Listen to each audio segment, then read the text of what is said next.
ચાલુ જ છે નવમા વાળાનું. તમને દલિત એને વાંધો શું એ તો કહો કે સંસ્થાને વાંધો સંસ્થા જ નથી રાખતા. સંસ્થાને વાંધો દલિત એને સંસ્થા એમ વાંધો એવું નથી, તો નિયમ હોય એવું. શું પટેલની સંસ્થા છે તો છોકરીઓ પ્રમાણે ના. એટલે દલિતને તમે છોકરી recording કરો છો? રેકોર્ડિંગ ચાલુ જ રહે મેડમ. તો તમે છે ને ટ્રસ્ટી હારે વાત કરી લેજો.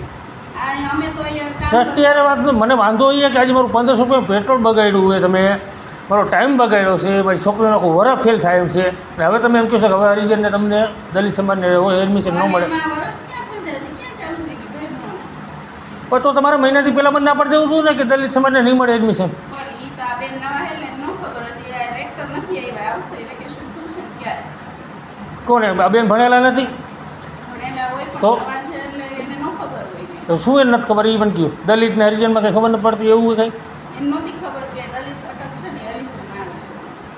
એટલે હવે બેનને ખબર પડી. કેટલું ભણ્યા બેન તમે? કોલેજ કરેલું છે. મને અત્યારે ફોન કરીને કીધું ને ત્યારે હું કે દલિત અને દલિત હરિજન એક થાય. આપણે મહિના દિવસ પહેલાંની વાત છે.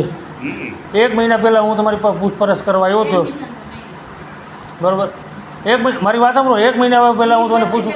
રેકોર્ડિંગ તો બંધ કરી દીધું. રેકોર્ડિંગ બેન નો જ બંધ થાય ને અત્યારે, તો કંઈ જવાબ નહીં મળે. કાંઈ વાંધો નહીં.